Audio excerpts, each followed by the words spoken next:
Vahnahbee show.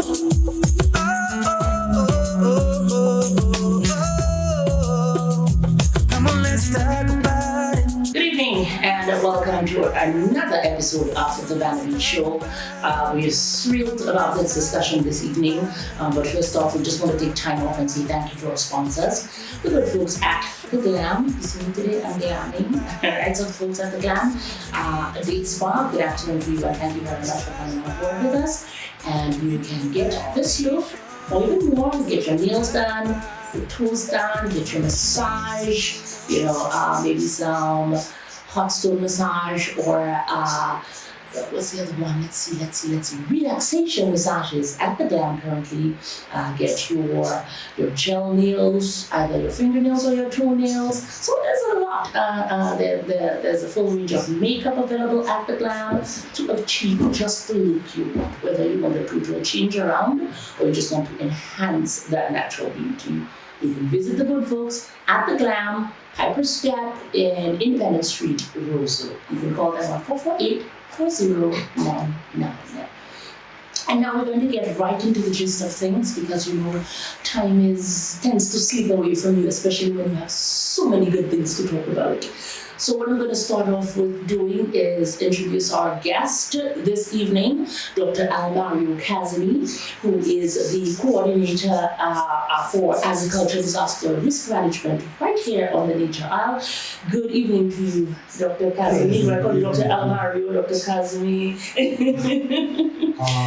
Pleasant good evening to you. Pleasant good evening to you. So all right. Looking quite elegant and I'm feeling quite the empress. Yeah. Okay, so Al, tell us a little bit about you.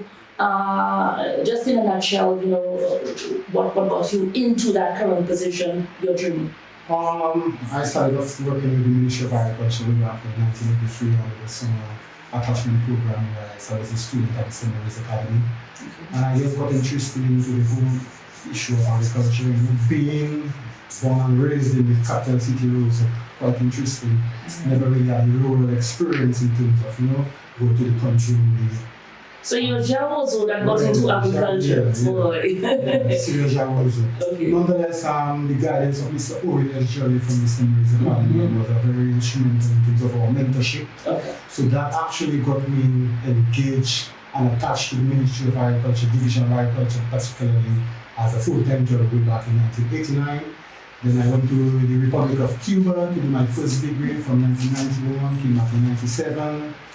Spent a little bit of time working with the Ministry of Agriculture for 2 years. Then I went to the Dominican Republic, Santo Domingo to do a master's degree in organic agriculture development. And then I came back in 2001, started to really work intensely there, working with a number of farmer organizations and groups, developing composting, the whole issue of organic agriculture, the formation of DOME, the organic agriculture movement, etc.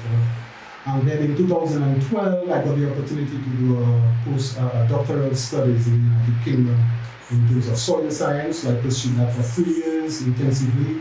And here I am since 2015 with my team. Awesome. So you're well versed to speak on the topic that we're going to discuss today, which is the pros and cons of legalization/decriminalization of marijuana in small island developing states. Yeah, very interesting topic, a very contentious topic, a very dear topic to all Caribbean peoples, and a very significant topic which is indeed in need of serious debate at all levels, starting from the grassroots levels to the political debate that it is required to actually gravitate. So yes, we are discussing a very issue that is dear to my heart. I'm an advocate for the full legalization of cannabis. And yeah, decriminalization is just one step, but it could be argued that it is not necessary, but again, that is for discussion. Okay, good. And you mentioned you would like to argue for the full legalization, but it was marijuana was initially legal and not criminalized in any aspect. Exactly, it got criminalized in the first instance in Jamaica as well as 1913. Imagine that in Jamaica. Right. In 1913. In 1913. All right. And pursuant to the Narcotic Act of the UK, Yes. we saw that happening in a number of the regional islands, 1947 onwards. Okay. But again, we had the very draconian law of the UN Narcotics Act of 1961, which actually attempted to classify and schedule cannabis as a Schedule 4 drug, similar to drugs like cocaine, heroin, and amphetamines. And the reports of the World Health Organization presented to the United Nations General Secretary in 2018 actually alluded to the fact that that should be revoked, and hence cannabis should be actually delisted as a Schedule 4 drug.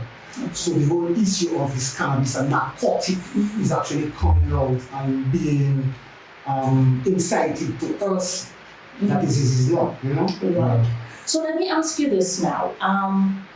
Is the current decriminalization, are we looking at Dominicas and interesting things? Let's look at OECS, our small island developing states. Let's look at our immediate cities. Yeah.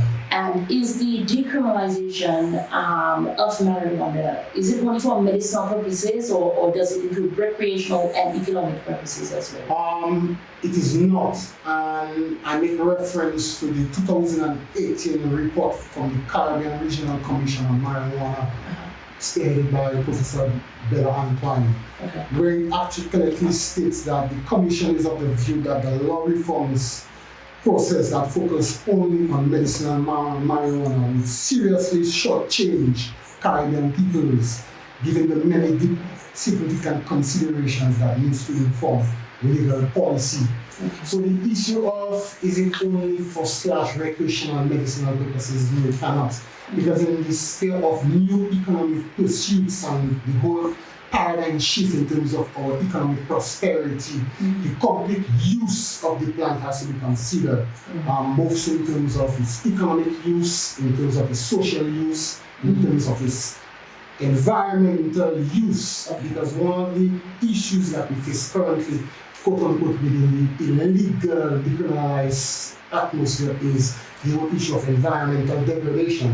And that has to be halted and addressed first and foremost. And we have the social issues that needs to be, I would say, revoked in the sense that, you get a criminal record for the minimum quantities of possession. We have social challenges that needs to be addressed in terms of the quote-unquote perceived gateway pathway and all these things there. But again, the Commission's report is very instrumental to us in terms of debunking a number of these perceived theories. So pretty much, Alex, like saying that legalizing marijuana or decriminalizing marijuana will lead to its overuse by teens. And abuse. It would not, and there is no scientific evidence as reported by the Regional Commission to indicate such. Okay. And the only concern that the Commission has actually indicated to us would be the perceived influx of companies into the medical marijuana industry, and hence caution with regards to multinational companies at the expense of the small farmer. And that we have to pay specific and cautious attention to, because we cannot marginalize them in the whole issue of industrialization, quote unquote, and commercialization of the cannabis industry. So in our development, in terms of our decriminalization process, we have to be mindful in terms of the legal frameworks that we actually establish that would actually be inclusive of the small farmer, very knowledgeable in terms of the traditional use of the plant, with regards to its genus, in terms of the characterization, utilization. So we need to take that into consideration. But getting back to the fundamentals in terms of the economic pursuits, yes, the medical marijuana is currently a very, very lucrative industry. Figures suggest that in 2018, the global cannabis industry was worth over 110 point something billion dollars. Wow. $10.2 billion with a perceived growth rate at 26% by the year 2026. So that's actually right around the corner. You know? So as a small island developing states, specifically one of the OECS region, right there that we border islands, are we even for want of a better term, getting a piece of the pie? Well, we have our sister island, St. Vincent, to be proud of. You know, one how that way. They are reckoning currently $20 million in terms of the legalization of the cannabis industry. As recent as this week, we saw PM Gonzalez making a very profound island-wide thought to over 7 facilities ranging from production sites to the issue of medical marijuana facilities, the issue of manufacturing facilities. Hold up. You say facilities? Yes, facilities. So you're talking not just me with my little plot of land planting my weed and selling it. We're talking about investments. Okay. We're talking about legal frameworks. We're talking about policies. We're talking about cabinet consent and endorsements. Do we have that here in Dominica? Infancy, lagging, questionable, behind time, questionable, all these things are questionable. Opportune time, definitely, because as we speak, Dominica is one of the last remaining OECS states which does not have a comprehensive legal framework with regards to the decriminalization / legalization of cannabis. A number of our sister islands in CARICOM have actually endured and pursued that vigorous exercise, sometimes in excess of 16 months of intensive work, with the formation of a number of advisory committees, which would then have the responsibility of advising the cabinet of ministers in any jurisdiction. So we have examples in Barbados, we have examples in St. Lucia, we have examples in St. Vincent, which have all undergone this gross task of legal reform with regards to the whole issue of cannabis. Fortunately for us in Dominica, we have not undergone that exercise, and hence we have the opportunity to understudy, not in the international community, right in our own backyard, the pros and cons in terms of what worked and what did not. Right. And also get the experiences from the international community, because for example in 2013, when they fully decriminalized or legalized cannabis, you know, for personal use, for manufacture, for distribution, etc. So Dominica is poised for actually understanding all these best examples and coming up with a very, very comprehensive legal framework that would allow us to actually benefit in terms of the economic opportunities which are actually looming at our gateways. Dr. Casimir, let's take a pause here. Now we are told here with the decriminalization that currently exists, the mere fact that marijuana has been decriminalized to some extent here, there's a carry amount and there is a tree allocation amount. Now, in your opinion, is this fair or just, or because we're told that you can carry 1 ounce, 28 grams, you can carry 28 grams of personal consumption. However, you can grow up to 3 trees.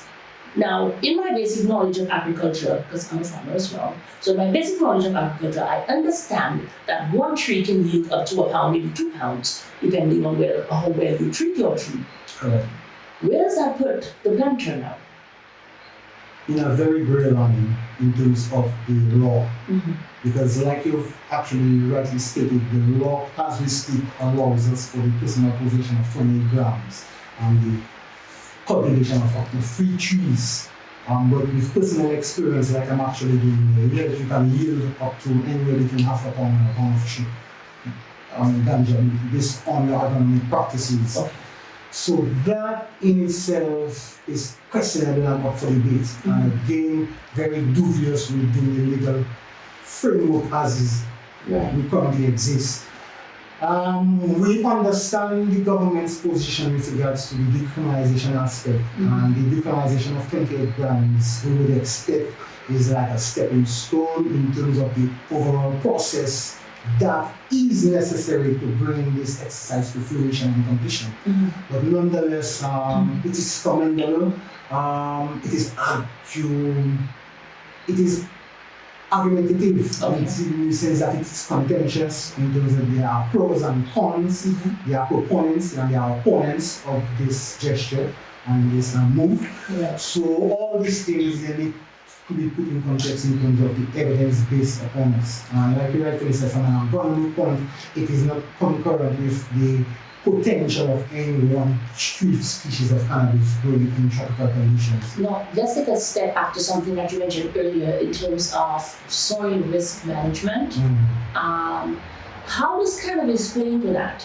I mean, is it because I know a tree to grow big just about 3 feet tall, 4 feet tall? Not necessarily, because cannabis plants can actually grow intermediately up to 8 feet tall, you know? 8 feet? Yeah. And a tree trunk of what size? Diameter of what? 10 to 15 centimeters, anywhere between there. Yeah. So the issue is based on the current law of the illegality of cultivation. Cannabis cultivation has always been done in the hinterlands, in most inconspicuous places which were inaccessible to the law enforcement office. Okay. Nonetheless, this has caused severe environmental degradation, for systems, noticeable and visible. We see areas that have actually been dedicated to continuous cannabis cultivation and the land degradation after effects, which are very, very evident in terms of soil degradation, in terms of the structure, as well as the issues of land erosion and slippage. And we see that happening in our hinterlands very frequently, seasonally, because you would obviously imagine that, clandestinely you come to cultivate that land, where you are actually going to do some kind of clear sweeping in the forest systems and try to cultivate it within a quick possible time within cover or the avoidance of the law. So that in itself did not render any kind of environmental stewardship program, and hence a regulated legal market would actually ensure that these kind of activities they are at the forefront, because environmental stewardship and management is the key to our heart, like we said in our slogan, after God they say that. So everything we do after God, there has to be to the benefit of the land for this generation and for future generations. So cannabis cultivation is no exception. So, like the Rastaman said, the cultivation of the holy good has to be done in a very sumptuous way, and it can be done inconspicuously and with the most detrimental kind of practices being avoided. Okay, so I want you to speak on some cons to or some pros to the legalization, the decriminalization and stepping further, the legalization of marijuana. And that people would grow marijuana, let's say black market, but still garner some income from it. Some people that became their livelihood. How do you see that now as fitting into the legalization process? Well, again, with proper legal frameworks, all the smallest farmer has a very significant role and a part to play and an economic opportunity to actually gain from. Because we cannot, and I would very much underscore that statement, we cannot never ever marginalize the small producer in this whole thrust for commercialization of cannabis. The small quote-unquote illegal farmer has been there understanding the cultivation of the crop. Right now, the economic opportunities has to be brought to his doorsteps in terms of the monies and the financial gains to be prosperity to be made. What would we say? The regulatory environment would allow for small producers to be part and parcel of that whole scheme of things. And we have models, for example, in Barbados, where we have a tier system of licensing from the smallest producer to the biggest researcher and all in between. So you could get a license for a tier 1 cultivating in Barbados, which I think allow up to cultivate up to 5 acres. Then you have a class 2 cultivation license between 5 and 10 acres. Then you have a manufacturer's license. Then you have a research license. All within the regulatory framework. It allows for the formation of NGOs and farmer groups and organizations to pull their resources together to cultivation of more significant acreages. So the economic pursuits, yes, I'm not necessarily focusing on cannabis from a medical perspective because the industrial use, i.e. the hemp varieties, is very significant in terms of our resilience agenda. We know hemp to be one of the most resilient natural fibers available to man, rival to that of bamboo, a fast-growing species in terms of biomass production. So in terms of our green image and that resilient economy that we actually are pursuant of, it fits well within that land space. So for example, the possibilities of having a very vibrant textile industry in terms of the cultivation of hemp is possible. The possibilities of having a manufacturing and a construction industry based on the production of construction material. Pause. You said construction. Yes. So you're using the hemp fibers, the trees, and you are processing it into prefabricated boards and stuff like that for construction purposes. Wow. And all these we have examples across the globe. And how much more resilient would that be in comparison to the traditional wood types that we would use? Again, traditional wood types would have incorporated hemp fibers in their construction architecture. So we just have to look at these examples. It is well understood that hemp has been championed in terms of the industries. It is alleged that the first American Constitution was actually written on hemp paper. So the non-medical pursuit of this cannabis industry, and I encapsulate now the medical as well as the recreational industrial uses are enormous. We just have to actually be very focused, have that political, personal, communal fortitude that it can be done, and set the legal schematics that will allow us to actually benefit in cannabis environment. Because trust me, like I alluded to, a number of regional jurisdictions are actually doing just that as we speak, Right. Now let me ask you this now, and I'm sure it's a question on a lot of people's minds. Does the decriminalization, or wouldn't the decriminalization of marijuana lead to more organized crime and formation of cartels and so on in order to catch a bigger piece of the action? I mean, it's happening now. Again, we look at the insights from the Uruguay model, where they totally legalized cannabis, and how that impacted on the black market cartel, quote unquote. And the evidence suggests that with the current structures in place, we would actually minimize that. Yes, we would not actually totally eliminate it because economic pursuance and really something. Collective good is a collective conscious paradigm shift, So yes, I'm always going to make an extra work on this side. So that is unavoidable. But in the collective good, we see that is possible in the sense that, there is an economic model that would allow us to actually be more on the pro than on the con. Because in other words, the structures would allow us to actually incentivize this kind of indiscriminate illicit activity into a more organized market structure. And the question of price, again, we not elude, we highlight, not necessarily, but we highlight the reckons, $10.26 billion net worth in a global cannabis industry. A significant financial figure. So yes, the black market is something unavoidable.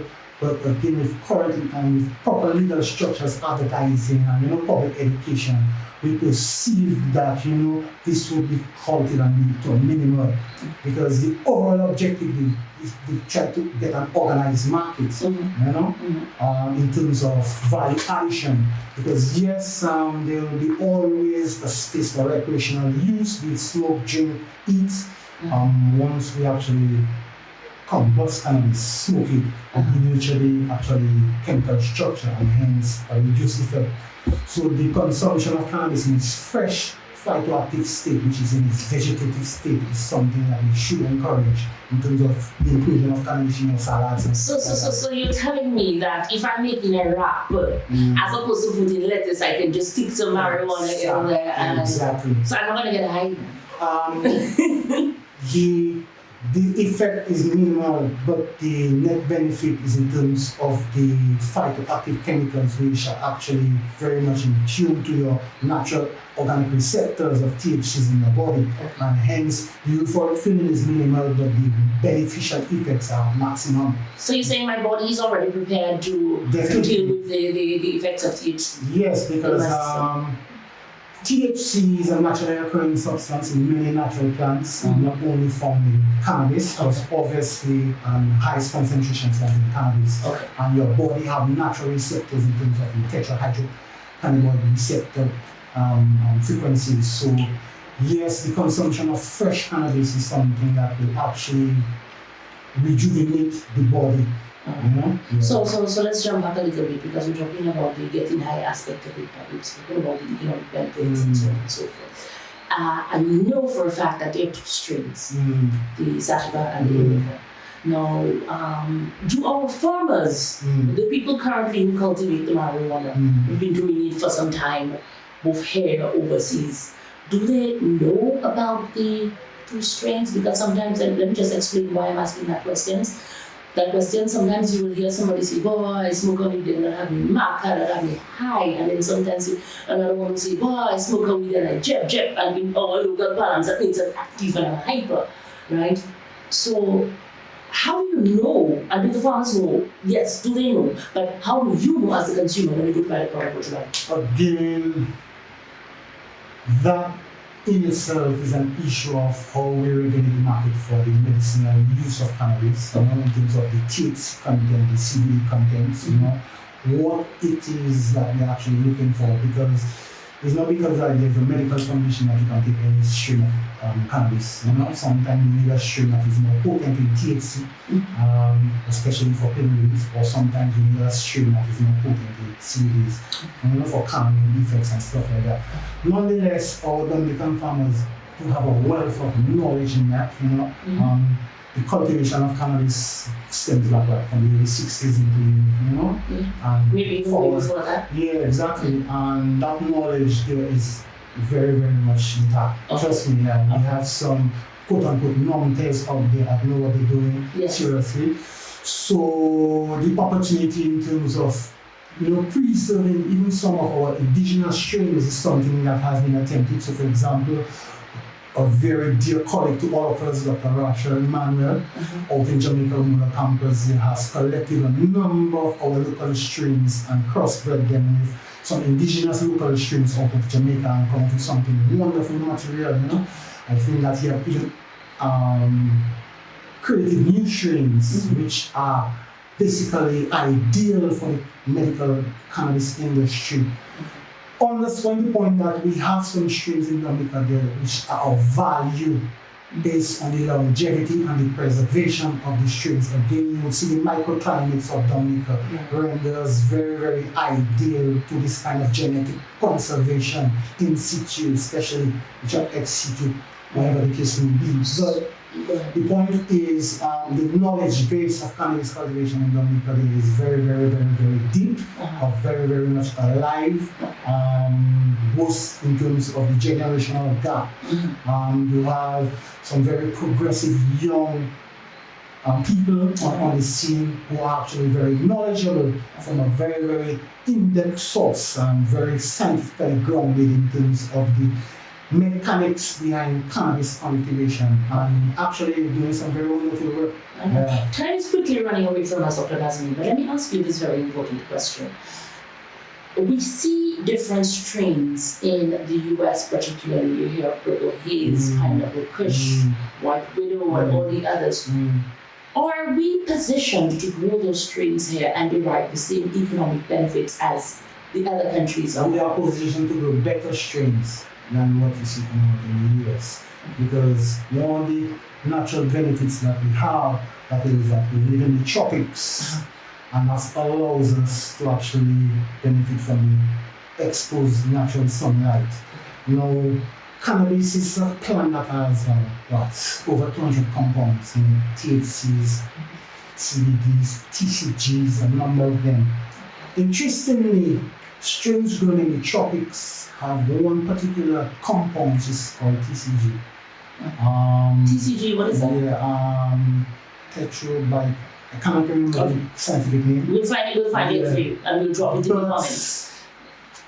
What is interesting about that compound is that it will only express itself in strains that are grown in the tropics, and hence, quote unquote, the comparative advantage of us in the tropics of growing cannabis. No matter how much you see cannabis growing in the US and all these temperate islands, they are aware of that. Yeah, and we must be aware of that. And also to Dr. Casimir, you find that they use a lot of artificial lighting. Right, and artificial lighting in itself is limited because a number of these cultivations are done indoors. Now, the artificial light is limited in the sense that the underbands of the natural light that you can actually plant is actually receiving. Because remember, it's basically a photosynthetic process taking place, sunlight, water, manufacturing food, carbohydrates, basic photosynthesis. What this light allows the plant to actually absorb is all the onus of light, from gamma, UV, beta rays, and the artificial light that is not. So in effect, we are better positioned, like you said, so to produce. The vitality of the plant in itself is questionable in terms of the phytofunctional effect of that weed, which is grown under those kind of artificial conditions. Yeah, because the sunlight, melanin. Yes. The sunlight is essential for everything. So hence, cannabis grown in tropical conditions will always be more potent than anywhere else in the world. Alright, well, I think that kind of wraps it up for us this evening. I mean, there's still so much more that we could discuss. And I don't know, maybe we can look at a part 2, we'll see what happens. But we just wanted to, of course, we just wanted to touch on the economics and touch on some of the pros and cons, which you, just cleared up really nicely for us. My closing comments, I would encourage a lot of the viewership to Google the reports on the report of the Caribbean Regional Commission on Marijuana, which was actually published in 2018. There are a number of insights that are of concern, of interest to us as Caribbean people. Dr. Bella Antoine and her team did a wonderful job in terms of setting not the regulatory framework, but setting the discussion platform for regional jurisdictions to pursue, and Dominica by no exception, must pursue that discussion. So we welcome you in terms of taking a very bold cause this evening in terms of inviting us to share some of the insights. Indeed. And there's something in particular that I read in there that I really like, and it keeps resonating. The analysis of the comprehensive information gathered indicates that the current legal regime for cannabis marijuana, characterized as it is by prohibition and draconian criminal penalties, is ineffective, incongruous, and obsolete and deeply unjust. Exactly. Yeah. So it's not a drug, it's not a narcotic, it's a plant. Because the Commission further goes on to say that it is unanimous in its view that the current classification for cannabis marijuana as a dangerous drug with no value or as a narcotic should be changed to a classification of cannabis as a controlled substance within the framework of economic growth and pursuits. So there's a lot for us to discuss. There's a lot for us to analyze and to get very clear in terms of the collective consciousness needed to actually change these draconian laws, really and truly. Well, Dr. Casimir, I want to thank you so much for stopping by and having that discussion with us. I hope that sooner rather than later we get to, to explore or get our platform or our frameworks more in place in order for us to see a legalization and realize economic benefits. Definitely. That will greatly improve our GDP here. God bless. All right. Thank you, viewers. Thank you so much for joining us, folks. Until next time, I'm your host, Vanessa. And we also want to say again, thank you and to our sponsor for this evening, the Glam Days Bar. located on Independence Street in Roseville. Get a glam like mine or get something even broader. Toodles!